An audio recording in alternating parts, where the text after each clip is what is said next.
Hi, my name is Dave. Today I'd like to show you the wonderful Celestron Starsense Explorer DX 102AZ. That's a lot to say. It's a 102 millimeter, that's the 102 in the name. It's a 102 millimeter aperture refractor on an Altaz mount. That's the AZ. So that's the basics of what the telescope is. But the Starsense DX part is kind of special. See this thing here? See how it's moving around and changing? That's my cell phone, and the cell phone is telling me where the telescope is pointed. This is a revolutionary new technology called plate solving.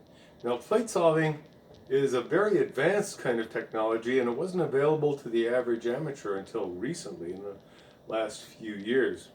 Celestron has now adapted it so that it's possible to use plate solving technology on an ordinary beginner kind of telescope at a reasonable price.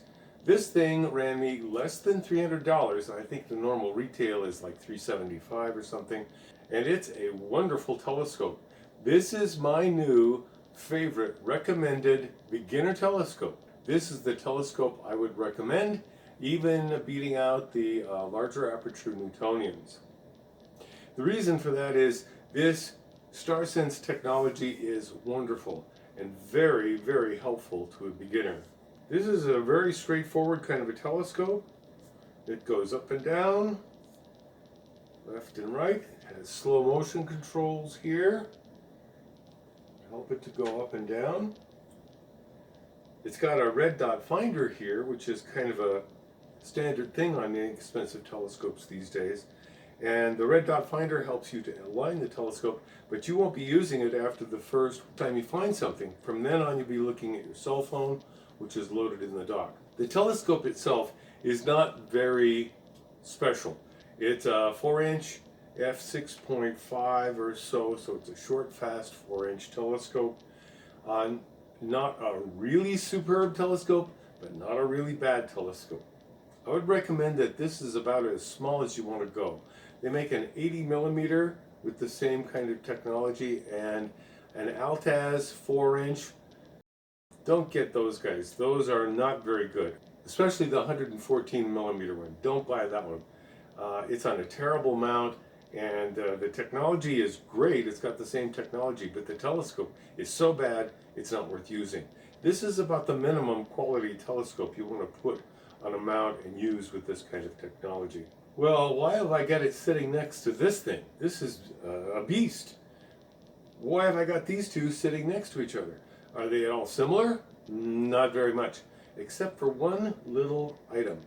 That is the technology here. This has got the Starsense software built into your phone. So this telescope has the same Starsense technology as this one. It's got a plate solving camera inside here, software on board, and software in a tablet like this can operate it. So this thing is essentially robotic. You can move it around, and maybe you can see the crosshair moving. That tells you where the telescope is going. So you can move it around this way, that way. There's all sorts of control, and of course this is a planetarium software program. You can tell it where you want to point it, the whole thing. The nice thing about this is that this works beautifully in a light polluted sky. I live in suburban Denver, and the light is terrible. I can barely make out the major constellations most nights. So this technology is necessary for me to be able to even look at anything in my backyard. Now, of course, if I took this to a very far away, distant, dark sky site, it'd be much better. But this thing is just as good. It does exactly as well. I tested it, and it works just as well. It's very good at plate solving. It looks at the brighter stars, finds out what's going on, and you can zoom in on it. You have to drive it yourself. You don't have little push buttons like this one. And the program is a little bit more primitive than this one. This one's a pretty complex kind of a program. This one's a little simpler, a little more user-friendly, at least at this level. You can get a little more sophisticated with this one if you want to. You can become about as sophisticated as this thing. So this is the kind of technology that, if it's properly packaged, is perfect for a beginner. Somebody that doesn't know what's going on in the sky can set this up and be out observing, looking at things with the telescope, driving around with your cell phone. Wonderful, game changer. This isn't a great telescope. It's an okay telescope. I would say this would be a reasonable telescope to buy for about $200. With the additional technology, it's well worth another $150 or $200 to get it with the software and to get it with all the goodies that make this much, much more usable. Now, there's a danger with this, and the danger is as follows. A newbie user gets hold of this telescope, takes it out in their backyard, like my backyard, and like I was doing last night, and you point at a few things. And you look at some things in my backyard, and probably in your backyard as well, and you can't see anything. You look through the telescope and you go, "What? There's nothing there." The reason for that is because we all live under light pollution. Here's a map that shows you. Find yourself on the map and you'll figure out that probably, most likely, you're in one of those brighter areas where there's just a lot of light around.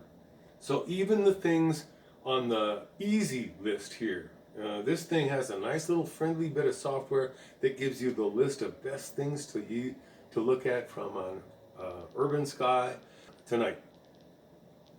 Even if you look at those things, you're going to be disappointed. Beginners have a natural expectation to see Hubble Space Telescope photographs in their backyard telescope. It's just not going to happen, folks. So reduce those expectations a little bit.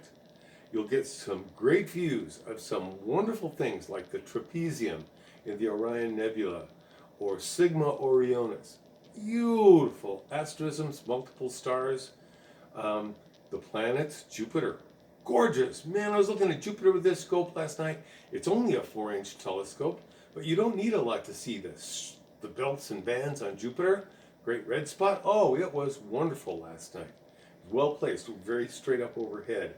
That's one of those things that's great even under a light polluted sky. Some things are great like that. Other things like galaxies and very distant clusters and so forth are not great under a light polluted sky. You can see them with this scope, but you're just barely going to be able to detect them. So reduce those expectations a little bit. Get them down there a little bit to something reasonable. This is great in an urban location. You can look at a lot of double stars, some of the brighter objects. The moon. Oh, the moon is going to be superb in this telescope. Absolutely great. Jupiter, Saturn, things like that. Double stars, multiple star systems are wonderful, even in a light polluted backyard. If you take this to a dark sky and then set up all this stuff, you'll be looking at much, much fainter objects and seeing them. As long as you allow your eyes to get dark adapted, you'll be able to see more. It's still not going to look like the Hubble Space Telescope. Sorry, not going to do that, but it will look pretty good if you reduce those expectations just a little bit. The main thing is, you don't have the frustration like when I was a beginner. I had to learn the constellations, try and figure out where things were, figure out how to point it, get a big finder scope on there to point the thing, and I spent many, many hours struggling with that when I was first starting out.